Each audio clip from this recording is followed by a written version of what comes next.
ये chapter class 10 board exams के लिए बहुत ज्यादा जरूरी है क्योंकि यहाँ से 5 मार्कर तो आता है, 3 मार्कर भी आता है, 1 मार्कर भी 2-3 आ जाते हैं। तो आई वुड से 5 मार्क्स से ज्यादा के क्वेश्चंस तो डेफिनेटली यहाँ से आएंगे। तो शुगर हमको नहीं ऐड करना चाहिए, ओनली केक की वैल्यू ऐड होनी चाहिए। अगर हमने शुगर की वैल्यू भी ऐड की तो डबल काउंटिंग हो जाएगी। तो यहाँ पर पहला सरकार क्या कर सकती है कि सरकार जो है डैम और कैनाल्स बना सकती है जिससे फार्मर्स को इरिगेशन फैसिलिटी मिले। अब अगर उसने डैम और कैनाल्स कंस्ट्रक्ट किए तो कंस्ट्रक्शन में भी रोजगार दे रहे हो आप, एम्प्लॉयमेंट दे रहे हो आप। Hello everyone, this is your master teacher Surabhi Gupta from Vedantu and मेरी कक्षा में आपका स्वागत है। वेलकम टू टुडे सेशन जहां पर हम लोग करने वाले हैं sectors of Indian economy in one shot. ये वीडियो लाइव होने वाला था लेकिन माइक काम नहीं किया, बैटरी मेरे पास नहीं थी, तो मुझे इसको वापस से अब रिकॉर्डेड करना पड़ रहा है। बट कोई बात नहीं, जिन बच्चों को 95% लाना है, जो क्लास 10 में फोड़ना चाहते हैं, ये इस वीडियो को एंड तक देखेंगे क्योंकि इससे बढ़िया एक्सप्लेनेशन आपको यूट्यूब पे मिलने नहीं वाला है इस चैप्टर का। ये चैप्टर क्लास 10 बोर्ड एग्जाम्स के लिए बहुत ज्यादा जरूरी है क्योंकि यहाँ से 5 मार्कर तो आता है, 3 मार्कर भी आता है, 1 मार्कर भी 2-3 आ जाते हैं। तो आई वुड से 5 मार्क्स से ज्यादा के क्वेश्चंस तो डेफिनेटली यहाँ से आएंगे। Out of all the chapters of SST, जब एग्जाम आने लगता है और मैं बोलती हूँ 5 मोस्ट इंपॉर्टेंट चैप्टर्स, तो ये चैप्टर उसमें डेफिनेटली आता है। तो मेक श्योर कि आप इस चैप्टर को अच्छी तरीके से समझो जिससे बाद में पछताओ नहीं। चैप्टर का नाम है sectors of Indian economy. Sector क्या होता है, इंडियन इकोनॉमी क्या होता है, हम इन सारे टर्म्स को भी आज समझने वाले हैं। ठीक है, तो you guys already know me, I am Surabhi Gupta, your social studies educator on the new Vedantu 9th और 10th चैनल। हमारा पुराना वेदांतु 9th और 10th चैनल से हम यहाँ पर आ गए हैं। तो अगर आपके दोस्तों को इसके बारे में नहीं पता तो उनको डेफिनेटली जाके बता देना that this is the new channel for class 10, right. Video को थम्स अप दे देना अगर वीडियो अच्छी लगी। चैनल को सब्सक्राइब करना मत भूलना। नया चैनल है इसीलिए किया है जिससे यहाँ पर फ्रेश वीडियोस आ पाए, जिससे यहाँ पर हम और क्वालिटी वीडियोस आपके लिए डाल पाए। और पुराना वाला चैनल हमारा क्लास 9, 10 और 11th हो गया है, mainly focusing on class 11 students, जहाँ पर मैं इकोनॉमिक्स पढ़ाती हूँ, which is my favourite subject to teach.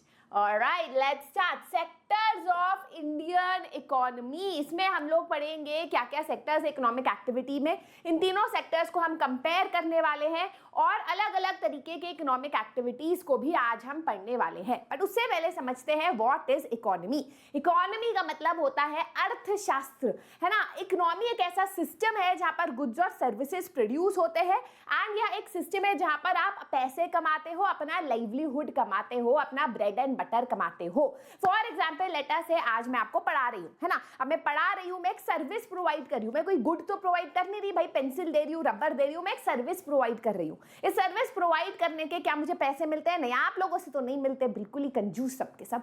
मुझे कौन पैसा देता है? वेदांतु पैसा देता है ना। So I am providing a service and I am earning money from Vedantu. अब आज जो है मैं बाहर जो है घूमने जाती हूँ तो रास्ते में ऑटो वाले को पैसे देती हूँ, फिर गोलगप्पे वाले को पैसे देके गोलगप्पे खाती हूँ, फिर जो है थोड़ी सी मुझे कुकी खाने का मन करता है, कुकी वाले को पैसे देती हूँ। अब वो मेरे पैसे खर्च करने के वजह से मुझे गुड मिल रहा है, I am getting a good and in return वो भी पैसा कमा रहा है। तो ये जो पूरा सिस्टम है जहां पर लोग पैसे कमा रहे हैं, अपना दिनचर्या कमा रहे हैं और जहां पर आप गुड्स और सर्विसेज प्रोड्यूस कर रहे हो, इसको इकोनॉमी बोलते है। ये बहुत ज्यादा जरूरी है। पता है जब कोविड आ गया था और लोगों ने पैसा खर्च करना बंद कर दिया था क्योंकि लोग बाहर जाना बंद कर दिए थे, है ना, तो इकोनॉमी जो है नीचे चली गई थी, ठप सी हो गई थी। तो this entire system where you are spending money, providing goods and services, इसको आप इकोनॉमी बोलते हो।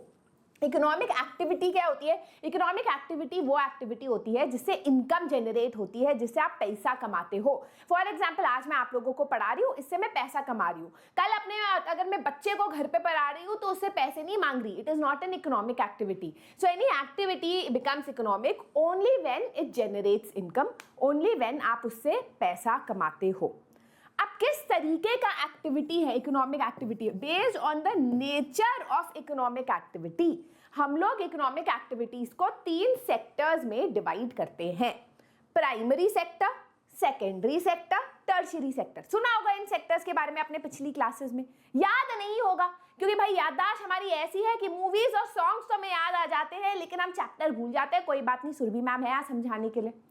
प्राइमरी सेक्टर वो वाली इकोनॉमिक एक्टिविटीज होती है that is directly related to a natural resource, है ना। फॉर एग्जांपल अगर फार्मर जो है कॉटन ग्रो कर रहा है ना, तो जो कॉटन ग्रोइंग है उसमें जो ग्रोथ है वो पूरा भगवान की देन है ना, कि वो ग्रो कर रहा है, that comes under primary activity.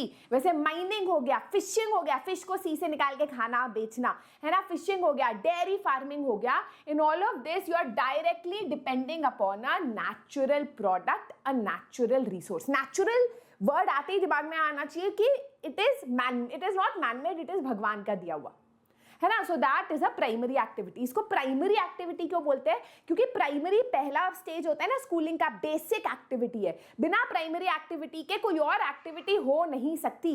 Agriculture, fishing, ये सब बहुत ज्यादा बेसिक है to any other activity in society, ठीक है। तो it is a primary activity. फिर आता है आपका सेकेंडरी एक्टिविटी, सेकेंडरी सेक्टर। इसमें वो वाली इकोनॉमिक एक्टिविटीज होती है जिसमें आप नेचुरल प्रोडक्ट को लेते हो, उसको फैक्ट्री में, इंडस्ट्री में प्रोसेस करते हो इनटू अ फिनिश्ड प्रोडक्ट। जैसे आपने कॉटन को लिया, प्रोसेस किया और कॉटन टी शर्ट बनाया। आपने कच्चा टमाटर लिया, उसको प्रोसेस किया और केचप या सॉस बनाया। ऐसा तो है नहीं कि भाई चलते फिरते टी शर्ट जो है आपको पेड़ पे लटकते हुए दिखती है, आप टी शर्ट उतारते हो और पहन लेते हो, ऐसा नहीं है ना। इसको आपको बनाना पड़ता है, और क्योंकि इन चीज़ों को बनाने के लिए आपको फैक्ट्री चाहिए होती है, मशीन चाहिए होती है, इंडस्ट्री चाहिए होती है, इस सेक्टरों को आप इंडस्ट्रियल सेक्टर भी बोलते हो। You call it the secondary sector या फिर इंडस्ट्रियल सेक्टर या मैन्युफैक्चरिंग सेक्टर, क्योंकि यहाँ पर कोई चीज मैन्युफैक्चर हो रही होती है। अब ये जो मैन्युफैक्चर हो रही होती है, जो गुड प्रोड्यूस हो रहा होता है, इसका जो वैल्यू है ये हायर होता है दैन द प्राइमरी सेक्टर। इसका क्या मतलब हुआ? इसका मतलब ये हुआ कि जो कॉटन आपने प्रोड्यूस किया उसमें भी बहुत मेहनत थी, लेकिन वो सस्ती होगी as compare to a cotton T shirt. क्यों? क्योंकि कॉटन टी शर्ट की जो है वैल्यू हमारे लिए ज्यादा है। आज कोई हमें कॉटन दे दे भाई हम ले लेंगे, लेकिन अल्टीमेटली कॉटन से अपने आप को ढकेंगे थोड़ी ना, हमें कॉटन टी शर्ट ही चाहिए। कोई लोहे का माल देते तो क्या करें भाई, हम उसका अपना सर फोड़ेंगे? नहीं, हमें तो आयरन की कढ़ाई ही चाहिए, लोहे की कढ़ाई ही चाहिए। उसकी वैल्यू ज्यादा है हमारी लाइफ में, इसीलिए उसका प्राइस भी ज्यादा होता है। तो जब भी कोई चीज प्रोसेस होती है और फैक्ट्री में बन के आती है, it is of higher value. समझे? कुछ चमका? तीसरा है टर्शियरी सेक्टर। टर्शियरी सेक्टर में वो वाली एक्टिविटीज होती है where no goods are produce but services are provided. For example मैं अभी क्या कर रही हूँ, टीचिंग, कोई गुड प्रोड्यूस कर रही हूँ? नहीं, मैं क्या कर रही हूँ, मैं सर्विस प्रोवाइड कर रही हूँ। वैसे ही doctor, tailor, all of these belong to the service sector, tertiary sector, है ना। यहाँ पर गुड्स प्रोड्यूस नहीं होता है, यहाँ क्या प्रोड्यूस होता है, सर्विसेज प्रोवाइड होती है। Transportation, advertisement, marketing, all of these comes under the tertiary sector. अब ये तीनों सेक्टर्स जो है आपस में काफी इंटरडिपेंडेंट होती है। ऐसा नहीं आप कह सकते कि बिना प्राइमरी सेक्टर के देश सिर्फ सेकेंडरी सेक्टर पे चले। You need all the three sectors. For example अगर आज मैंने जो है टी शर्ट की फैक्ट्री लगाई, अब ये फैक्ट्री चलेगी ही नहीं जब तक मुझे कॉटन नहीं मिलता। कॉटन नहीं मिलता तो ये फैक्ट्री चलेगी ही नहीं, है ना। कॉटन मिलेगा प्राइमरी सेक्टर से, और यही टी शर्ट में तभी बेच पाऊंगी जब ट्रांसपोर्टेशन होगा, जब एडवर्टाइजमेंट की फैसिलिटी होगी, जब मार्केटिंग की फैसिलिटी होगी, है ना। वो टर्शियरी सेक्टर मुझको देगा। तो all the three sectors are interdependent. कभी कभी एग्जाम में प्रश्न आ जाता है कि लेट अस से कि जो आपके फार्मर्स है वो स्ट्राइक पे चले गए, है ना। उन्होंने बोला कि हम जो है अपना टमाटर बेचेंगे ही नहीं, तो इससे कौन सा सेक्टर इंपैक्ट होगा? बेटा ऑल तीनों सेक्टर्स इंपैक्ट होगा। प्राइमरी तो हो ही रहा है, सेकेंडरी भी हो रहा होगा क्योंकि फैक्ट्री वालों को टमाटर रॉ मटेरियल नहीं मिलेगा, और टर्शियरी सेक्टर में जो शॉपकीपर्स है वो क्या बेचेंगे, है ना। तो all the three sectors require each other in order to grow. अब हम तीनों सेक्टर्स को कैसे कंपेयर कर सकते? कंपेयर क्यों करना? कंपेयर क्यों करना? Every person is different. हमें फालतू में शर्मा जी के लड़के से कंपेयर किया जाता है। बेटा कंपैरिजन इसीलिए जरूरी होता है जिससे हमें पता चले हु इज बेटर। दुख हुआ, हाँ, कंपैरिजन होगा लाइफ लॉन्ग, ठीक है। तो यहाँ पर तीनों सेक्टर्स को आप कैसे कंपेयर कर सकते हो? पहला तरीका है क्वांटिटी। भाई आप ऐसा करो, प्राइमरी सेक्टर में कितना प्रोड्यूस हो रहा है, सेकेंडरी में कितना, टर्शियरी में कितना, उसका क्वांटिटी मेजर कर लो। जिसकी क्वांटिटी ज्यादा है ना वो जो है जीत गया। इसका मतलब वो ज्यादा प्रोड्यूस करता है। बट यहाँ प्रॉब्लम है, प्राइमरी सेक्टर में लेट अस से 10 मैंगोज आर बीइंग प्रोड्यूस्ड, है ना। सेकेंडरी सेक्टर में लेट अस से कि 10 cars are being produced. Do you think 10 mangoes is equal to 10 cars? नहीं। तो क्वांटिटी से अगर हम कंपेयर करते हैं 2 सेक्टर्स या 3 सेक्टर्स को, थोड़ा मुश्किल हो जाएगा, क्योंकि हमें पता ही नहीं उनकी वैल्यू क्या है, मतलब कैसे उनको जो है मेजर किया जाए। तो इसीलिए इंस्टेड ऑफ क्वांटिटी हम लेते हैं value of goods and services produced, है ना। उनकी वैल्यू क्या है, 10 मैंगो की अगर 100 रुपए है तो 10 कार की 1 लाख रुपए है। तो हमें पता है 10 कार का मतलब सेकेंडरी सेक्टर में value of goods and services produced is more, and secondary sector is producing मोर, क्योंकि वैल्यू उसकी ज्यादा है। समझ गए? इसको और समझते हैं, बहुत है समझने के लिए आज, ठीक है। तो हम लोग भी जो आप गुड्स और सर्विसेज की वैल्यू तीनों सेक्टर्स की जो है उसको मेजर करते हैं। अब यहाँ भी एक बहुत इंपॉर्टेंट इकोनॉमिक कॉन्सेप्ट आ जाता है, इसको समझ लोगे ना मजा आ जाएगा। The concept of final good and service and intermediate good and service. इसको समझने के लिए let us take an example, ठीक है। पहले आपके स्कूल का एग्जांपल लेते हैं। लेट अस से आपको जो है बोर्ड एग्जाम्स में आए 95%, ठीक है। This is your board exams. ये हमारा सपना है, सपना पूरा होगा, सुरभि मैम को फॉलो करते रहो, ठीक है। तो 95% आपको बोर्ड एग्जाम्स में आए। मिड टर्म्स में आए थे आपको 82%, लेट अस से एज्यूम, है ना। अब ऐसा तो नहीं कि आप मिड टर्म के एग्जाम्स और बोर्ड एग्जाम्स के मार्क्स को ऐड करके अपनी परसेंटेज बताओगे, नहीं। क्यों? इसीलिए नहीं क्योंकि इसका जो 20% है वो ऑलरेडी आपके फाइनल परसेंटेज में जुड़ा हुआ है। 95% जो आप बता रहे हो, you have already added mid term के जो भी मार्क्स, इंटरनल असेसमेंट के जो भी मार्क्स है ना। अगर आप वापस से ऐड करोगे तो डबल काउंटिंग हो जाएगी। इकोनॉमी में भी बिल्कुल ऐसा ही होता है। इकोनॉमी में लेटा से चीनी है, शुगर, और ये शुगर जो है एक बेकर यूज करता है केक बनाने के लिए। तो केक की जो वैल्यू है उसमें शुगर की वैल्यू ऑलरेडी इंक्लूडेड होगी। तो शुगर हमको नहीं ऐड करना चाहिए, ओनली केक की वैल्यू ऐड होनी चाहिए। अगर हमने शुगर की वैल्यू भी ऐड की तो डबल काउंटिंग हो जाएगी। मतलब अगर केक 1000 रुपए का मार्केट में मिल रहा है और हमने 1000 रुपए ऐड किया मैन्युफैक्चरिंग सेक्टर में, सेकेंडरी सेक्टर में, तो उसमें ऑलरेडी शुगर की वैल्यू इंक्लूडेड है। समझ गए ना। आपने घर पे केक बनाया, अब आप बेच रहे हो, अब उसमें पहले से चीनी, दूध, फ्लावर जो भी आपने ऐड किया था उसकी वैल्यू पहले से उसमें इंक्लूडेड है। जो आप केक बेच रहे हो 1000 रुपए का, उसमें प्रॉफिट भी आपका इंक्लूडेड है। तो एक ही बार आप उसको काउंट करोगे जब आप इकोनॉमी के गुड्स और सर्विस को ऐड कर रहे हो। तो इसको हम बोलते हैं final good and service. Final good and service, है ना। शुगर हो गया आपका इंटरमीडिएट गुड। इंटरमीडिएट गुड्स को आप ऐड नहीं करते हो, you only add the value of final goods and services when you are trying to find कितना गुड्स और सर्विसेज सेक्टर में प्रोड्यूस हुआ है। समझे? ठीक है। अब यही शुगर अगर डायरेक्टली कंज्यूमर खरीद रहा है, अगर डायरेक्टली कंज्यूमर चीनी खरीद रहा है, तब हम शुगर को एक फाइनल गुड और सर्विस मानते हैं। ठीक है। तो यहां पर डेफिनेशन एक बार देख लेते हैं। Definition is final good and services. It is a commodity that is used by the consumer अपनी wants को पूरा करने के लिए, जिसमें intermediate good की value पहले से involved है, utilized है। और intermediate good और service होता है the product that is used to make the final good and service। अब यहाँ पर एक बहुत बढ़िया सा एग्जाम्पल भी दे रखा है ना। एक फार्मर है, वो गेहूं बनाता है और वो गेहूं को जो है दाल मिल को सेल करता है 20 रुपए kg पे।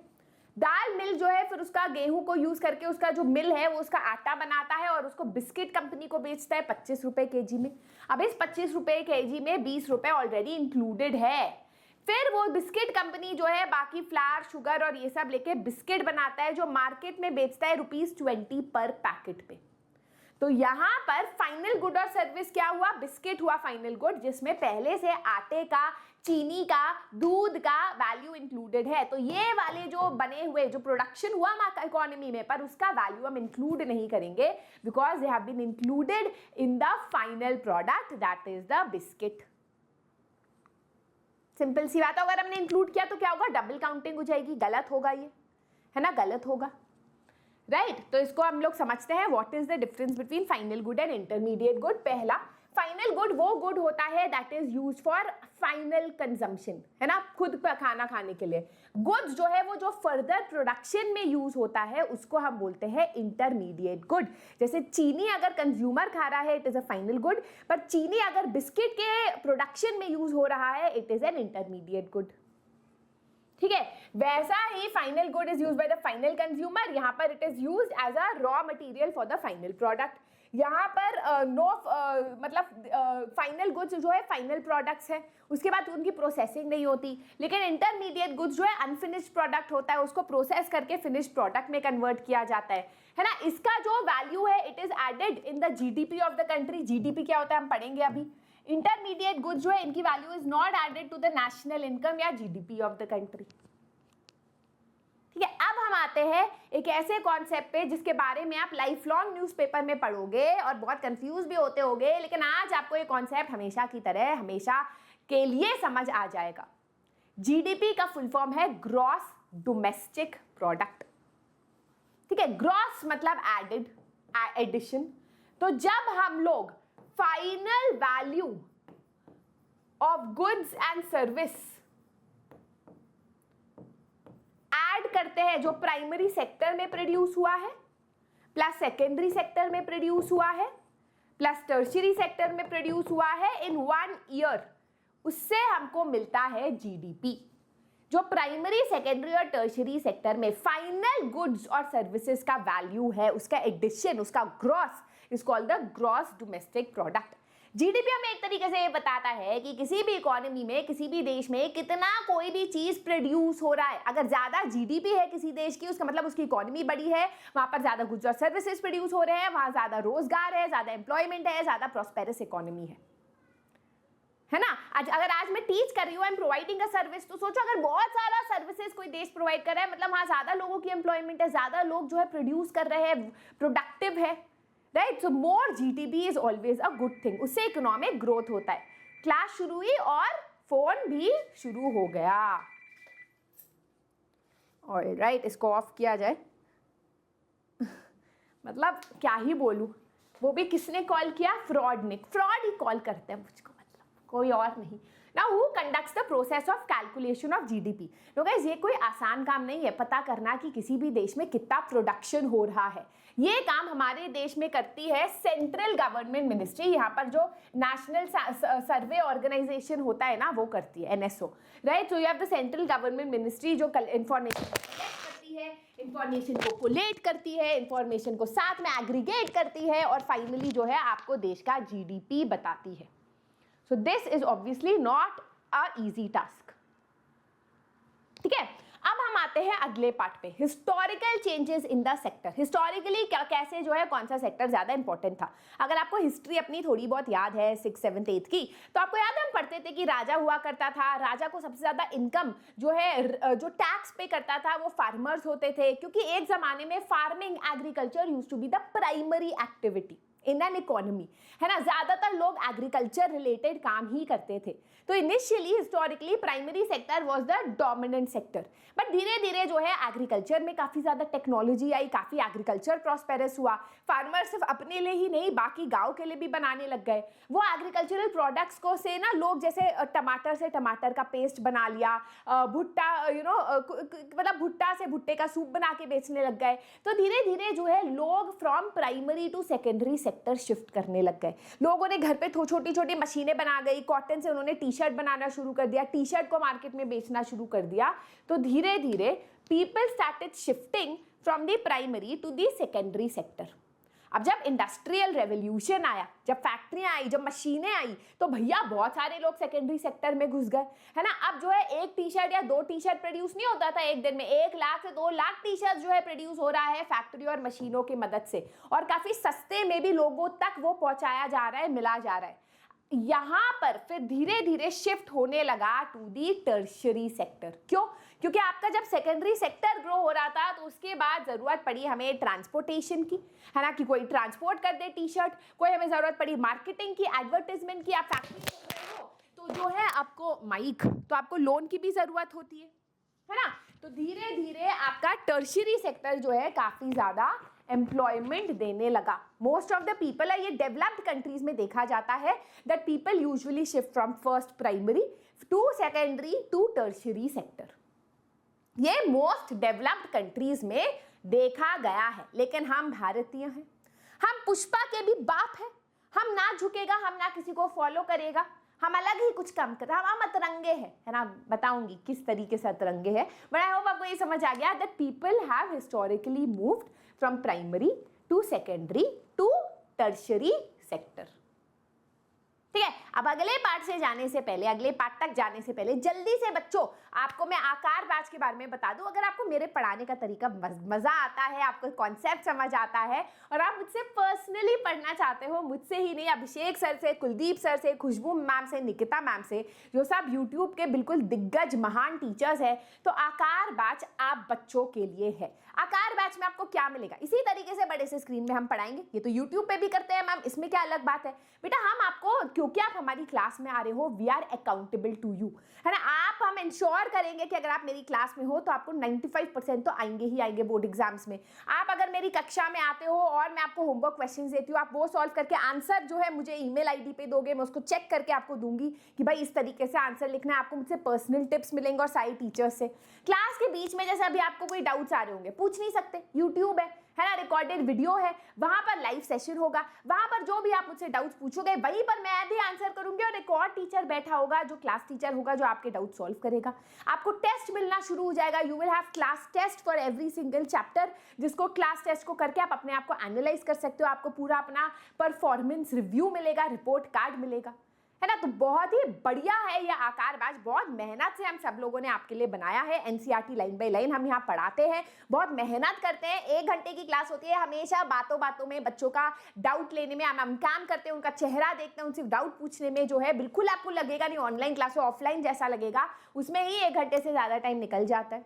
अब आप कहोगे इतना, और वेदांतु की रेफरेंस बुक भी आपको मिलती है हर एक सब्जेक्ट की। अब आप कहोगे इतना मिल रहा है, महंगा होगा, तो बेटा देख लो फीस, है ना। This fees has been kept only for a few more days. अभी इसी आकार बैच का 2.0 आने वाला है जो महंगा होगा। क्यों महंगा होगा? क्योंकि ऑब्वियसली हम उन बच्चों को एक तरीके से वेलकम, एक तरीके से हम उन बच्चों को रिवॉर्ड करना चाहते हैं जो सेशन में पहले ही आ गए। तो this fees is only for a few more days. अगर आप हमारे बैच को ज्वाइन करते हो, ये टॉपर्स का बैच है, you don't want to miss this. पूरे साल का बैच है, यहाँ पर आपका पूरा सिलेबस बाय अक्टूबर खत्म हो जाएगा। नवंबर दिसंबर में रिवीजन होगा, pre boards revision, boards revision, फरवरी तक ये बैच चलने वाला है। ठीक है, तो 1499 में इसका प्राइस है। इसका लिंक डिस्क्रिप्शन बॉक्स में है, मेरा कूपन कोड पहले से लगा हुआ है। You do not want to miss this, trust me. ठीक है, चलो आगे चलते हैं। Primary, secondary and tertiary sector in India. ठीक है, अब अगर हम लोग इस ग्राफ को देखें, इस ग्राफ को बहुत ध्यान से देखिएगा, है ना। ये इंडिया का ग्राफ है, इसमें जीडीपी दिखाया गया है। जीडीपी मतलब कितना गुड्स और सर्विस प्रोड्यूस हुआ है। तो अगर आप 1973-74 में देखो तो तीनों सेक्टर्स में काफी कम गुड्स और सर्विस प्रोड्यूस किए जाते थे। इतनी टेक्नोलॉजी नहीं थी, इतना कुछ ही टाइम हुआ था हमें इंडिपेंडेंस मिले हुए, तो we are not producing that much. 2013-14 में देखो कितना जो है बढ़ गया है, और सबसे ज्यादा टर्शियरी सेक्टर बढ़ा है। इसका क्या मतलब हुआ कि टर्शियरी सेक्टर में सबसे ज्यादा सर्विसेज जो है प्रोड्यूस हो रही है ना। It is producing the most, it is the largest producing sector replacing the primary sector.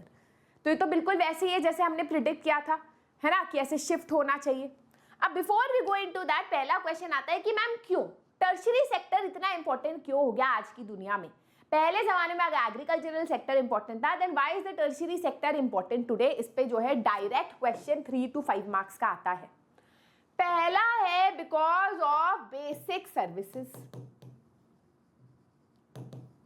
For example, आप किसी भी डेवलप्ड नेशन को ले लो, कनाडा को ले लो, यूएस को ले लो, स्विट्जरलैंड को ले लो, नहीं गए हो तो मूवी में देखा होगा, आपने देखा होगा, बड़ी अच्छी सर्विसेज होती है वहाँ रोड्स बड़ी अच्छी है, हेल्थ सेंटर्स अच्छे हैं, हॉस्पिटल्स अच्छे हैं, फ्लाईओवर्स अच्छे हैं। ये सब देख के आप बोलते हो हाउ डेवलप्ड, है ना। तो जब भी हम किसी देश को बोलते हैं डेवलप्ड, हमारे दिमाग में आता है कि बेसिक सर्विसेज जो है वहां पर अवेलेबल होनी चाहिए।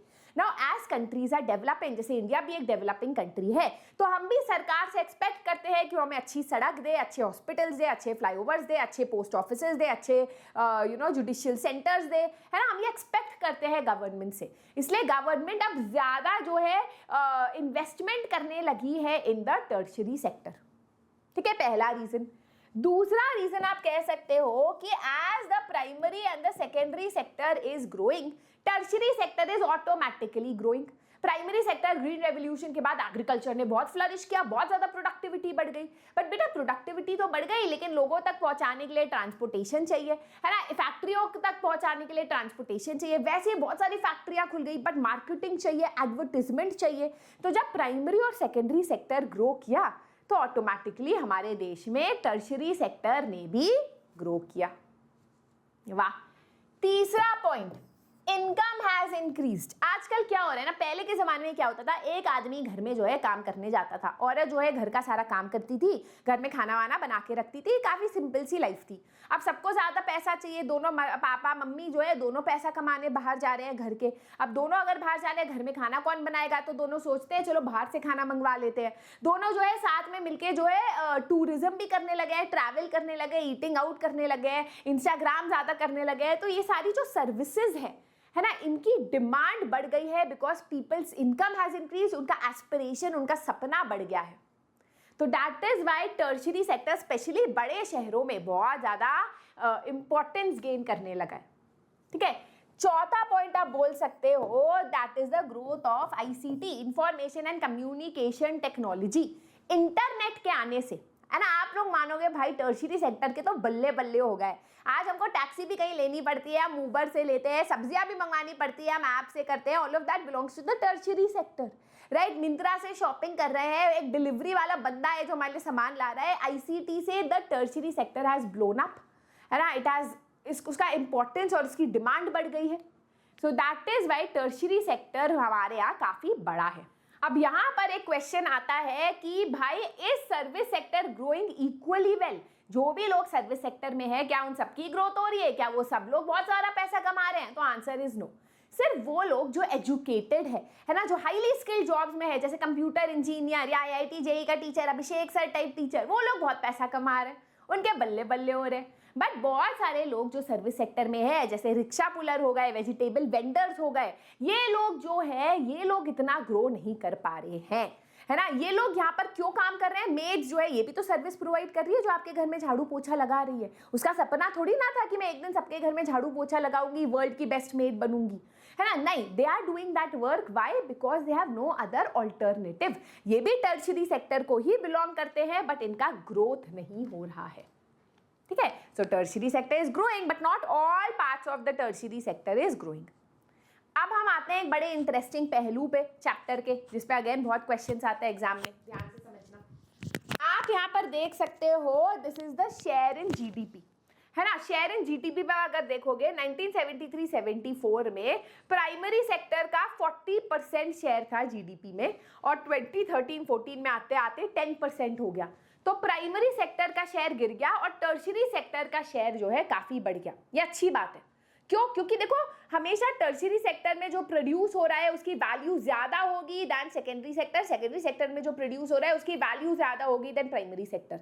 जैसे मैंने आपको बताया कि आज अगर आप एक कंप्यूटर साइंस इंजीनियर हो, आप सर्विस प्रोवाइड कर रहे हो, आपको ज्यादा सैलरी मिलेगी इंस्टेड अगर आप फैक्ट्री में काम करते हो तो, है ना। तो एनीवेज, तो टर्शियरी सेक्टर का जो वैल्यू है सोसाइटी में वो बढ़ गया है, जीडीपी पे वो ज्यादा कंट्रीब्यूट करता है। लेकिन वहीं अगर हम एम्प्लॉयमेंट की बात करें, है ना, तो अभी पहले 71% लोग एम्प्लॉयड थे एग्रीकल्चर में और आज 44% एम्प्लॉयड है। पहले 18% थे तो अभी 31% है। तो हमारे यहाँ क्या हुआ है, टर्शियरी सेक्टर बड़ा तो है लेकिन वहां पर लोग अभी भी कम काम कर रहे हैं। इंस्टेड एग्रीकल्चरल सेक्टर कम हो गया है लेकिन majority of the people of India continue to work in the agricultural sector. यहाँ आपके दिमाग में एक बहुत इंपॉर्टेंट क्वेश्चन आना चाहिए कि भाई एग्रीकल्चरल सेक्टर जब इतना आपको वैल्यू नहीं दे रहा गुड्स एंड सर्विसेज का, तो वहाँ इतने सारे लोग एम्प्लॉयड क्यों हैं? क्या एग्रीकल्चर में इतने सारे लोगों की जरूरत भी है? ठीक है, सिंपल भाषा में अगर मैं इसको बताऊं, ये ऐसा हो गया कि एग्रीकल्चर में 100 लोग काम कर रहे हैं लेकिन सिर्फ 30 रुपए का सामान जो है वो प्रोड्यूस कर रहे हैं, है ना। और यहाँ पर टर्शियरी सेक्टर में 20 लोग काम कर रहे हैं और वो 100 रुपए का सामान प्रोड्यूस कर रहे हैं। तो मेन क्वेश्चन आता है कि एग्रीकल्चर में इतने सारे लोगों की जरूरत है, and this is also not good for the economy, है ना। इकोनॉमी में इसका मतलब ये हुआ कि 100 लोग सिर्फ 30 रुपए पैसा कमा रहे हैं और यहाँ 20 लोग 100 रुपए पैसा कमा रहे हैं। इकोनॉमी के लिए भी अच्छा नहीं है हमारे, राइट। तो ऐसा क्यों होता है? The reason that 2-3 reason for that. पहला रीजन ये है कि ऑल्दो जो है टर्शियरी सेक्टर की इंपॉर्टेंस बढ़ गई हमारी इकोनॉमी में, बट इतनी जॉब्स क्रिएट नहीं हुई as compare to the primary and secondary sector. तो यहाँ लिखा हुआ है कि इंडस्ट्रियल आउटपुट तो 9 टाइम्स बढ़ गया लेकिन एम्प्लॉयमेंट सिर्फ 3 टाइम्स बढ़ा है इन द सेकेंडरी सेक्टर। वैसे ही more than half the number of workers in the country continue to work in the primary sector, specially in agriculture. क्या है इसका मेन रीजन? क्या है ऐसा एग्रीकल्चर में? देखो यार, इसके बहुत सारे बेसिक रीजंस है ना। हिस्टोरिकली हम एक एग्रीकल्चरल कंट्री रहे हैं। टर्शियरी सेक्टर और सेकेंडरी सेक्टर में जाने के लिए आपको एजुकेशन चाहिए, स्किल चाहिए, और हमारे देश में आज भी आधे से ज़्यादा लोग इलिटरेट है ना। इलिटरेट कहूँ या फिर अनस्किल्ड है, अनएजुकेटेड है। तीसरा पॉइंट ये कि एग्रीकल्चर एक फैमिली ऑक्यूपेशन हो जाता है। मम्मी पापा फार्मर्स थे, यूजुअली बच्चा भी फार्मर बनता है, उसको भी अपनी लैंड मिल जाती है। लो इन्वेस्टमेंट एक्टिविटी है कि आपके पास जॉब घर पे पड़ा है, उससे आप अपना एग्रीकल्चर कर रहे हो, तो बहुत पैसों की भी जरूरत नहीं है। तो इन सारे रीजंस की वजह से हमारे देश में आज भी ज्यादातर लोग एग्रीकल्चर में ही फंसे हुए हैं, डिस्पाइट द फैक्ट कि उसका प्रोडक्शन जो है काफी ज्यादा कम वैल्यू का होता है। ठीक है, so does this mean that workers in agriculture are not producing as much as they could? इतने सारे लोग अगर एग्रीकल्चर में है तो ज्यादा प्रोडक्शन होना चाहिए? तो भाई ऐसा नहीं है। It is because more people are involve in agriculture than it is necessary. अब ये एक लाइट बल्ब बदलने के लिए एक आदमी की जरूरत होती है, अब 10 आदमी खड़े हैं, इसका मतलब ये थोड़ी ना 10 आदमियों की जरूरत है। लाइट बल्ब एक ही चेंज हो रहा है, आदमी की भी एक ही जरूरत है, बस 10 आदमी खड़े हुए हैं। और वही प्रॉब्लम है एग्रीकल्चर में। एग्रीकल्चर में एक लैंड पे पूरा परिवार वहां खेतीबाड़ी करता है ना। कांता भी, उसका पति भी, उसके बच्चे भी। पर अगर आप बच्चों को हटा दो और कांता और उसके पति को रखो, तब भी उतना ही आउटपुट होगा।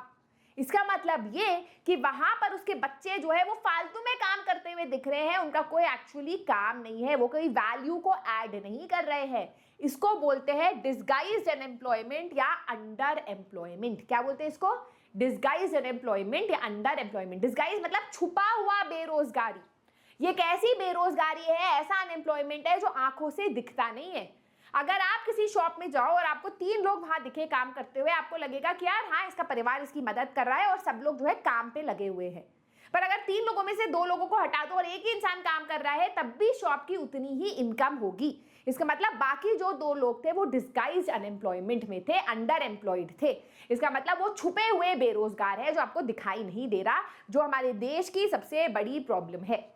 ये वैसा ही है जैसे मैं बच्चों को अपना फेवरेट एग्जाम्पल देखती हूँ कि आप डिसगाइज्ड पढ़ाई करते हो, किताब आपके सामने है, आंखें वहीं पर लगी हुई है, अंडरलाइन आप कर रहे हो, है ना। पूरे 10 घंटे आपने लगा दिए, लेकिन आउटपुट कितना निकला? सिर्फ 1 घंटे का।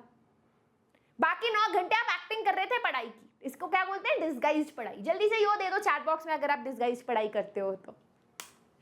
ठीक है, तो यहाँ पर एग्जाम्पल भी दे रखा है कि लक्ष्मी जो है उसके पास छोटा सा लैंड है। वो लैंड ऐसा है कि उसके पास इरिगेशन फैसिलिटी भी नहीं है, बारिश से जो है वो लैंड में ग्रो करती है।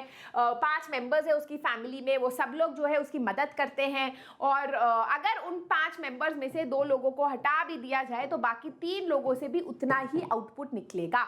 इसका मतलब दीज 2 पीपल जो है इट इज डिसगाइज्ड अनएम्प्लॉयमेंट, छुपा हुआ अनएम्प्लॉयमेंट। अब अंडर एम्प्लॉयमेंट जो है आपको अर्बन एरियाज में भी दिखाई देता है। एक तो डिसगाइज भी दिखाई देता है, जैसे मैंने आपको बताया कि भाई शॉपकीपर जो है शॉप में काम हो रहा है, पूरा परिवार लगा हुआ है, बस जरूरत नहीं है इतने लोगों की, एक इंसान से भी काम हो जाएगा, तो दिस इज डिसगाइज्ड अनएम्प्लॉयमेंट। एक और तरीके का अंडर एम्प्लॉयमेंट होता है और वो तब होता है जब फॉर एग्जाम्पल लेट अस से मैंने जो है काफी पढ़ाई की है, पीएचडी की है, मैं डॉक्टर हूँ, पर मैं काम क्या कर रही हूँ? मैं काम मेड का कर रही हूँ क्योंकि मेरे पास कोई और ऑप्शन ही नहीं है। उसको भी अंडर एम्प्लॉयमेंट बोलते हैं। जब आप अपने स्किल के हिसाब से कम काम करते हो, है ना, छोटा काम करते हो, that is also a part of under employment only, जो काफी आपको शहरों में दिखता है कि भाई बहुत सारे लोग 12th पास है लेकिन वो क्लर्क का काम कर रहे हैं क्योंकि अपने स्किल के हिसाब से कोई जॉब ही नहीं है मार्केट में। That is also called under employment, जो काफी अर्बन एरियाज में देखने को मिलता है। अब यहाँ पर हम डिफरेंस समझने वाले हैं अनएम्प्लॉयमेंट में और अंडर एम्प्लॉयमेंट में। अनएम्प्लॉयमेंट मतलब प्लेन बेरोजगारी, आप काम करना चाहते हो, आप पैसा कमाना चाहते हो, लेकिन दुनिया में आपके लिए नौकरी ही नहीं है।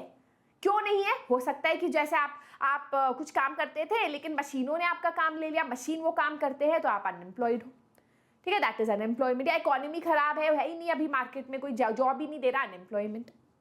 अंडर एम्प्लॉयमेंट कब होता है? अंडर एम्प्लॉयमेंट तब होता है जब more people are working than required in a job, वो छुपा हुआ अनएम्प्लॉयमेंट है ना, अंडर एम्प्लॉयमेंट, राइट। या फिर ऐसा, अब ये वाला पार्ट इसको हटा दो, है ना, कंफ्यूज हो जाओगे। पर अंडर एम्प्लॉयमेंट तब भी एज आई टोल्ड यू होता है कि जितना आप एजुकेटेड हो उसके लेवल पे आपको काम नहीं मिल रहा हो, that is also under. I under employed?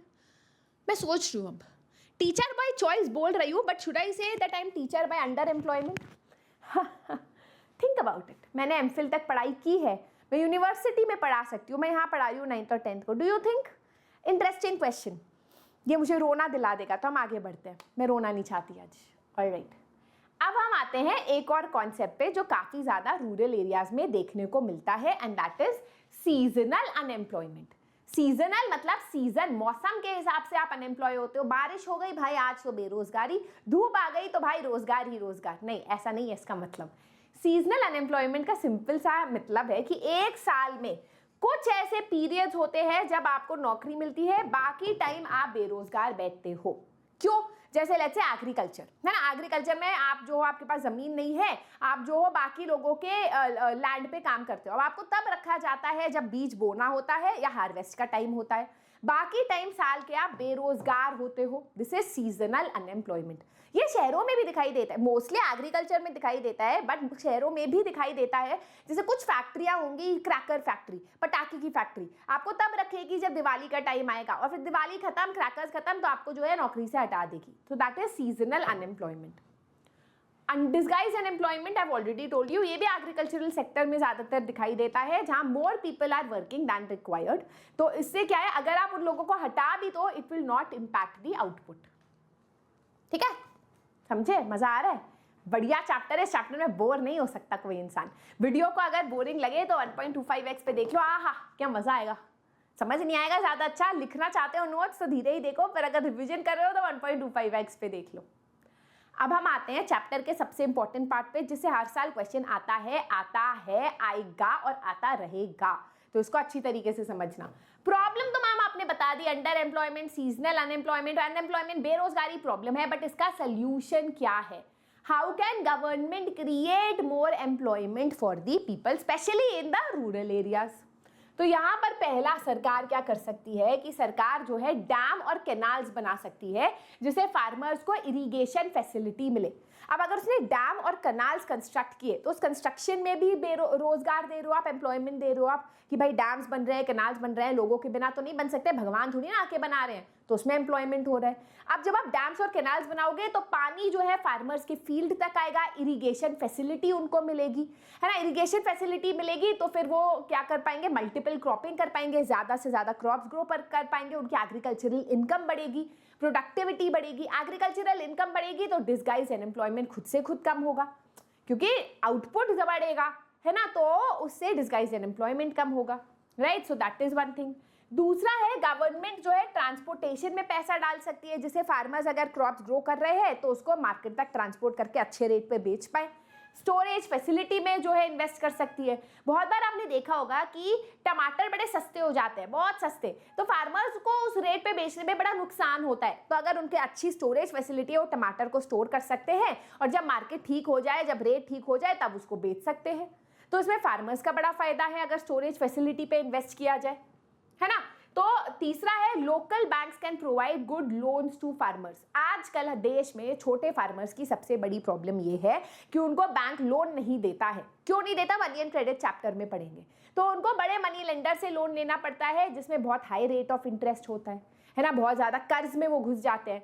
तो अगर सरकार ही उन्हें लो रेट ऑफ इंटरेस्ट पे लोन दे तो फिर वो क्या क्या कर सकते हैं, वो अपने एग्रीकल्चर में इन्वेस्ट कर सकते हैं, मशीनें ले सकते हैं जिससे ज़्यादा प्रोडक्टिविटी हो, high yielding variety of seeds खरीद सकते हैं, वो अपना छोटा सा बिजनेस भी खोल सकते हैं कि भाई डेयरी फार्मिंग कर ली, काऊ और बफेलो खरीद लिया, उनका दूध वूध बेच के पैसे कमा लिए, है ना। ज़्यादातर पैसे कमाओगे तो खुद ही अनएम्प्लॉयमेंट जो है कम हो जाएगा, राइट। वैसे opening a cold storage, importance of education and training, education दो, फार्मर्स को ट्रेनिंग दो जिससे कि वो प्राइमरी से सेकेंडरी और टर्शियरी सेक्टर में शिफ्ट कर पाए।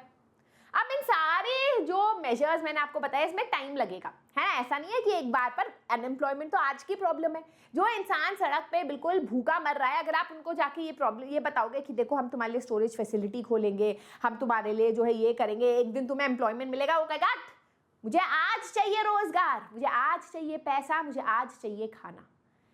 Obviously, all of these measures will take time and that is why सरकार लाई एक स्कीम जिसका नाम है Mahatma Gandhi national rural employment guarantee scheme, that is NREGA, MG NREGA.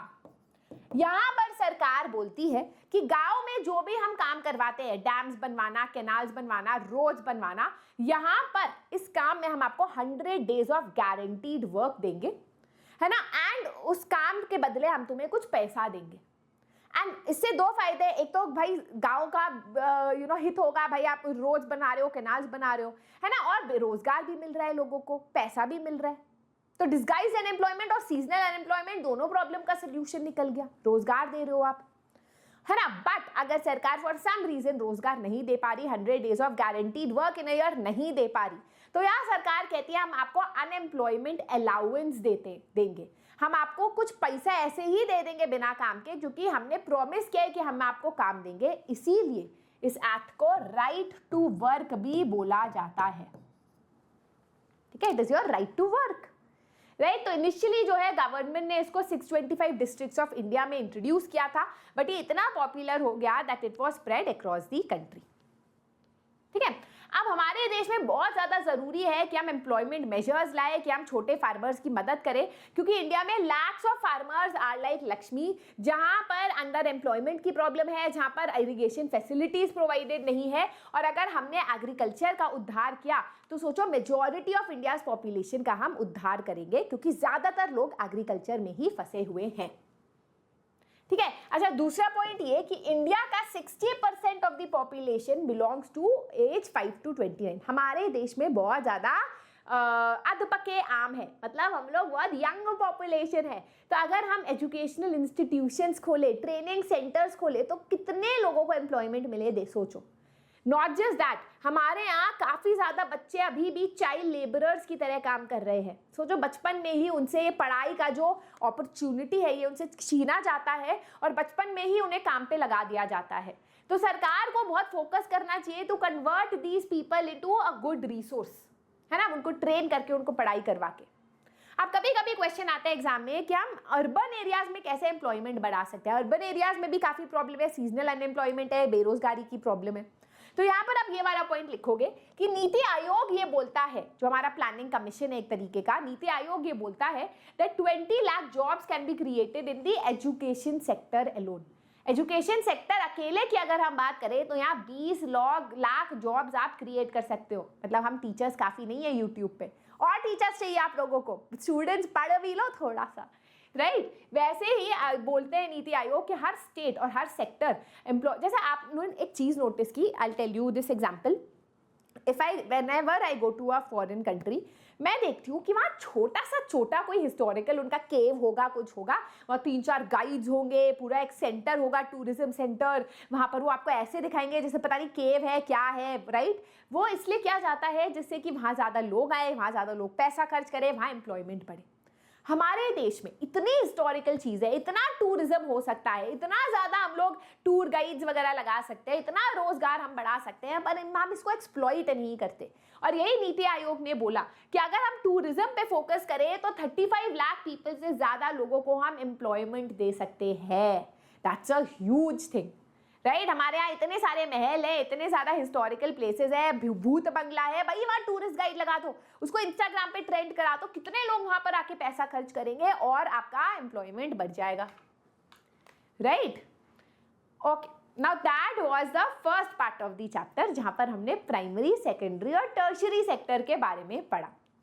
अब हम पढ़ेंगे कैसे दो इकोनॉमिक सेक्टर्स है, that is on the basis of working conditions. किन शर्तों पे आपको काम दिया जाता है, किन शर्तों पे आप काम करते हो, उसके बेसिस पे दो सेक्टर्स है, organised and unorganised sector. Again इस पे बहुत बार क्वेश्चन आता है, ध्यान से सुनना, बड़ा आसान है। ऑर्गेनाइज्ड किसको बोलते हैं? ऐसा बच्चा है जिसकी टेबल बिल्कुल ऑर्गेनाइज है, किताबें प्रॉपर्ली रखी है, पेन पता है कहाँ है, साइंस मैथ्स की किताबें यहाँ है, बहुत ही ज्यादा क्लीन जिसका एक टेबल होता है उसका बोलते हैं यार ये बच्चा बड़ा ऑर्गेनाइज है, टाइम टेबल भी सेट है, इसके दिमाग में बड़ी ऑर्गेनाइज्ड थॉट है इसके पास। वैसे है आपका ऑर्गेनाइज्ड सेक्टर, एक ऐसा सेक्टर जिसमें सब कुछ ऑर्गेनाइज है, उसमें एक प्रॉपर प्रोसीजर है थ्रू विच आपको जॉब मिलती है। ये जो फैक्ट्री होती है जो ऑर्गेनाइज सेक्टर में होती है, ये गवर्नमेंट रेगुलेशन में काम करती है, सरकार में उसका रजिस्ट्रेशन भी होता है। फॉर एग्जाम्पल आपके यहाँ पर एक एग्जाम्पल भी दिया है, story of Kanta in the organise sector. Kanta जो है मेरी तरह है, वो वेदांतु ऑफिस में काम करती है। उसका ऑफिस टाइमिंग है सुबह दोपहर के 12 बजे से रात के 10 बजे तक। जैसे मेरा लेट्स से मैं अपनी बात करती हूँ 12 से 10 बजे तक। आज अगर मैं छुट्टी लेना चाहूँ, जो मैं अगले हफ्ते ले रही हूँ पूरे एक हफ्ते की, तो मुझको पेड लीव मिलती है। मुझे साल में 12 छुट्टियाँ मिलती है, मैं कभी भी वो 12 छुट्टियाँ ले लूँ तो मैं अगले हफ्ते ले रही हूँ, है ना, वो पेड है, ऐसा नहीं है उसके पैसे कटेंगे, right, that's a paid leave. अगर मैं बीमार हो जाती हूँ तो वो भी मुझे भाई पेड लीव मिला जाता है, राइट। संडे को छुट्टी होती है, it's a paid holiday, right. So all of this are the story, मतलब। और अगर मुझे कभी वेदांतु निकाल दे नौकरी से, और निकाल भी सकता है भाई, व्यूअरशिप कम आ रही है, शेयर करो मेरे वीडियो को, ये चैप्टर ना मुझे रुला देगा सच में, बाय गॉड। और तो अगर वेदांतु मुझे निकाल दे तो ऐसे ही नहीं निकाल सकता, है ना, उसको मुझे नोटिस देना पड़ेगा, नोटिस पीरियड देना पड़ेगा। वेदांतु सुन रहे हो, राइट। तो अगर ये सारे टर्म्स और कंडीशंस मीट होते हैं, I can say I work in the organise sector. But बहुत सारे लोग हमारे देश में अनऑर्गेनाइज सेक्टर में काम करते हैं, जैसे मेड्स हो गए, शॉपकीपर्स हो गए, you know, these are unorganise sector. Unorganise sector जिसमें कुछ भी हो रहा होता है ना। फर्स्ट ऑफ ऑल ये जो काम होते हैं that is not registered bye with the government, ये गवर्नमेंट रूल्स और रेगुलेशंस के अंदर नहीं आते। आज अगर लेट्स से आपकी मेड प्रेग्नेंट हो गई, वो कहेगी मैं तो 6 महीने जा रही हूँ क्योंकि मैं बच्चा पैदा करना है, बच्चा पालना है, तो आप कहोगे ठीक है मैं किसी और को लगाऊंगी, मैं तुम्हें पैसे क्यों दूँ, है ना, you will not give her the money, right. यहाँ पर आपको मेटर्निटी लीव नहीं मिलती, पेड लीव नहीं मिलती, हॉलीडेज नहीं मिलते, ऐसा कुछ फिक्स्ड वो नहीं रहता। सो कमल इज कांताज नेबर, वो डेली वेज वर्कर है जो ग्रोसरी शॉप में काम करता है, सुबह से रात तक काम करता है वो, उसको अलाउंसेस नहीं मिलते, अगर वो छुट्टी लेता है उसकी तनख्वाह काटी जाती है, और उसको कभी भी जो है नौकरी से हटा दिया जाता है, उसको कोई फॉर्मल लेटर ऑफ एम्प्लॉयमेंट भी नहीं मिला, है ना, उसको बस बोला कि भाई तू आ जा, जिस दिन आएगा उस दिन तुझे पैसे मिलेंगे काम के, है ना, हर दिन की दहाड़ी टाइप, राइट। ये है अनऑर्गेनाइज सेक्टर।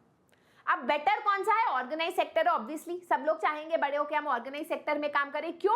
क्योंकि यहाँ पर टर्म्स ऑफ एम्प्लॉयमेंट रेगुलर है and people have assured work, है ना। एश्योर्ड वर्क मतलब आपको अगर नौकरी पे रखा है तो पक्का रखा है। अगर आपको अमेजोन से लेटर आ गया कि भाई तुम अमेजोन के पार्ट हो, आप अमेजोन के पार्ट हो, एश्योर्ड वर्क है, छुट्टी लोगे तो उसके पैसे भी आपको मिलेंगे। दूसरा पॉइंट भाई, the companies register to the government, तो they have to follow all laws, equal wages देंगे मेन और वुमेन को, they have to make sure कि पानी हो, वर्किंग एटमॉस्फेयर अच्छा हो, कोई सी तरीके का हैरेसमेंट ना हो, पेंशन मिले, ग्रेचुइटी मिले, ये सब वो लोग इंश्योर करेंगे। तीसरा है ऑर्गेनाइज सेक्टर में फिक्स नंबर ऑफ आवर्स होने चाहिए। सुन रहे हो ना Vedantu, fixed number of hours, रात के 12 बजे एक्सपेक्ट मत करो कि हम काम करेंगे, just kidding. Fix number of hours होने चाहिए ऑर्गेनाइज सेक्टर में। चौथा है as I told you, paid leave हो गया, पेमेंट ड्यूरिंग हॉलीडेज हो गया, प्रोविडेंट फंड, ये सारे फैसिलिटीज ऑर्गेनाइज सेक्टर में मिलते हैं। फिर आता है आपका अनऑर्गेनाइज सेक्टर। अनऑर्गेनाइज सेक्टर जो है it is not regulated by the government, it is outside the control of the government.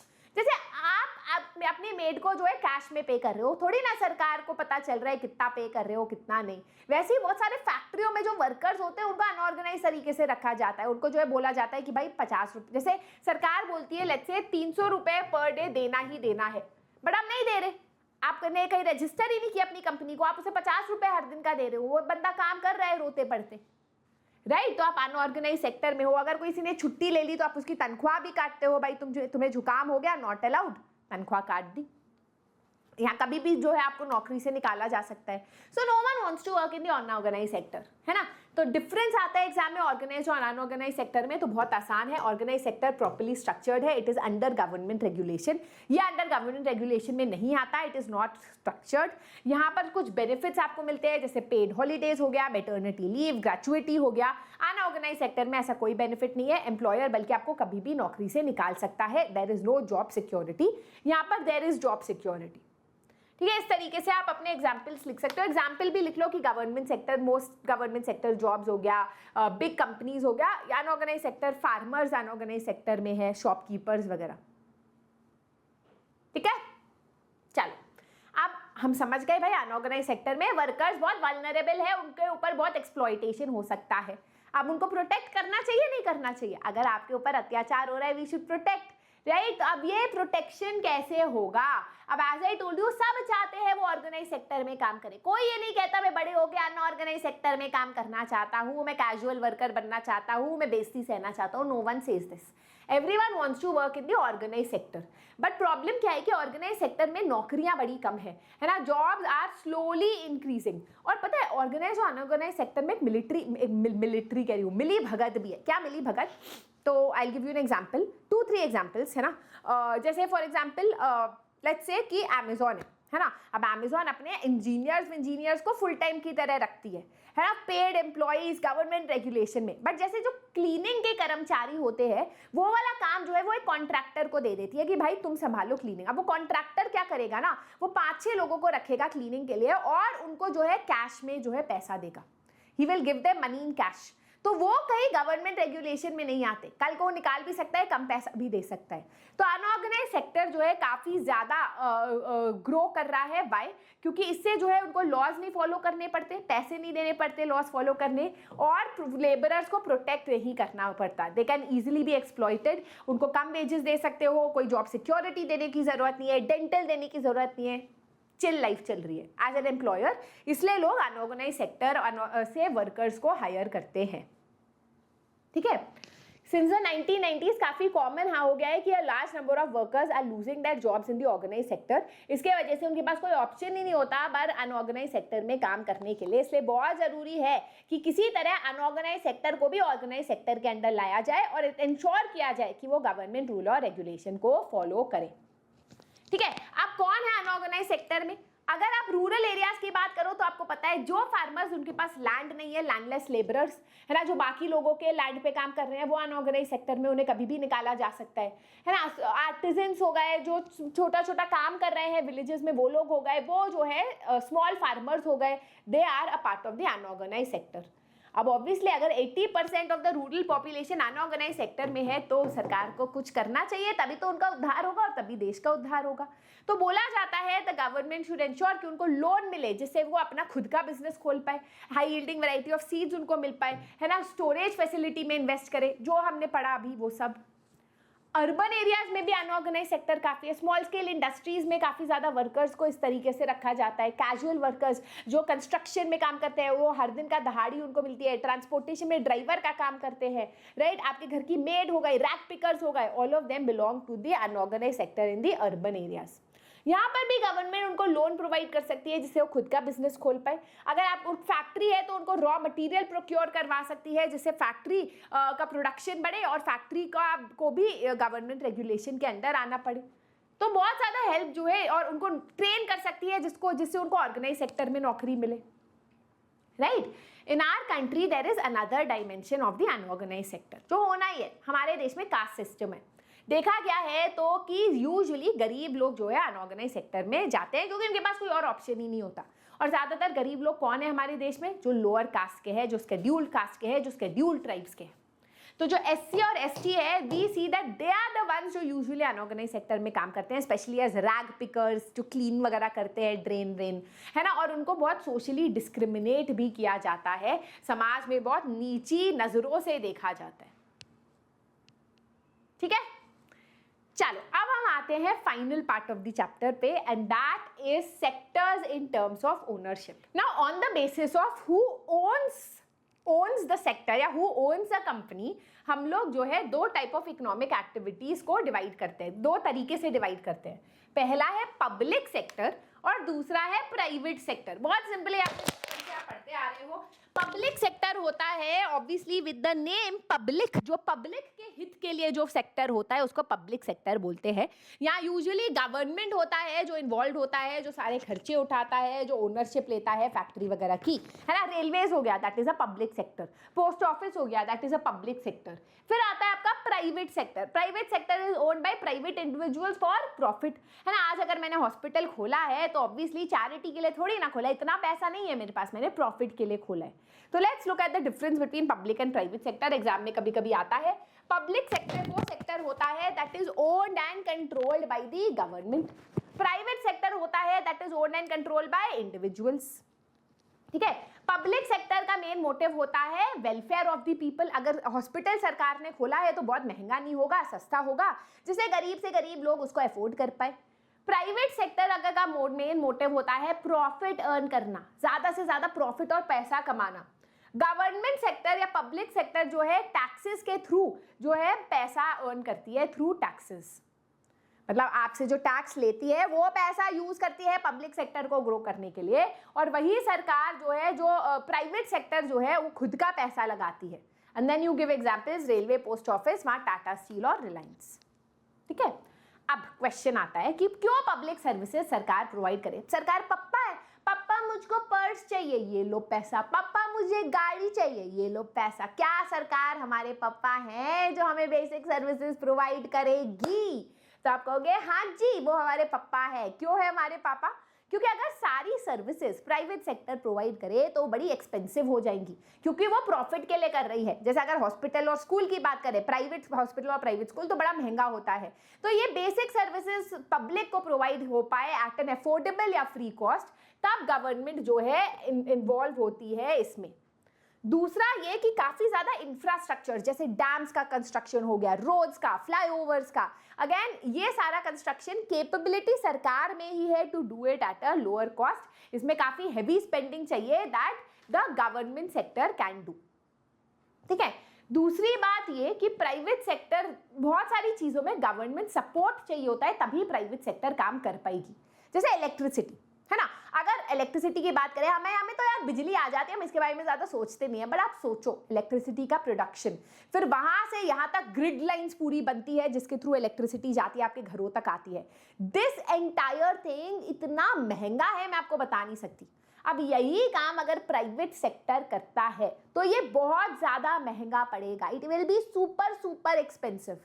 तो ये काम इसीलिए सरकार करती है। अच्छा, अगर महंगा हो गया इलेक्ट्रिसिटी, तो अगर महंगा हो गया तो भाई हमारे लिए तो महंगा होगा ही, पर फैक्ट्रियों के लिए भी महंगा होगा। फैक्ट्रियों के लिए महंगा होगा तो जो वो प्रोड्यूस कर रहे हैं बिस्किट, चिप्स, ये भी महंगे हो जाएंगे, है ना। तो वो प्राइवेट सेक्टर काम ही नहीं कर पाएगा। कौन 1000 रुपए का बिस्किट खरीदेगा? कोई नहीं। तो प्राइवेट सेक्टर बैठ जाएगा। तो यहाँ पर the government has to intervene, has to provide some basic services at a reasonable cost, जिससे प्राइवेट सेक्टर जो है फ्लरिश कर पाए, जैसे इलेक्ट्रिसिटी, है ना। एक और एग्जाम्पल दिया हुआ है आपकी किताब में फेयर प्राइस का। आपने नोटिस किया होगा कि कभी कभी टमाटर बड़े सस्ते हो जाते हैं, बड़े सस्ते, है ना, इतने सस्ते 2 रुपए केजी कि फार्मर जो है फेंकने लगते हैं टमाटरों को सड़क पे कि हमें बेचना ही नहीं है, इससे अच्छा तो भाई फिक जाए हमारे टमाटर। ऐसे सिचुएशन में सरकार जो है मिनिमम सपोर्ट प्राइस या फेयर प्राइस पे फार्मर से टमाटर खरीद लेगी कि ठीक है हम 20 रुपए केजी खरीद लेंगे तो मे भी इनकम मिल जाएगी, और मतलब हम तुम्हारा उद्धार कर देते हैं, है ना। और कभी कभी आप देखोगे बड़े महंगे हो जाते हैं टमाटर, है ना, 100-200 रुपए केजी। तो ऐसे सिचुएशन में गरीब लोग कैसे खरीदे टमाटर? तो गरीब लोग राशन शॉप में जाके वही टमाटर जो सरकार खरीदती है, राशन शॉप में जाके उसे सस्ते में खरीदती है। तो गवर्नमेंट ही ये काम कर सकती है ना कि पुअर का उद्धार करे, work in the social welfare of the people, right.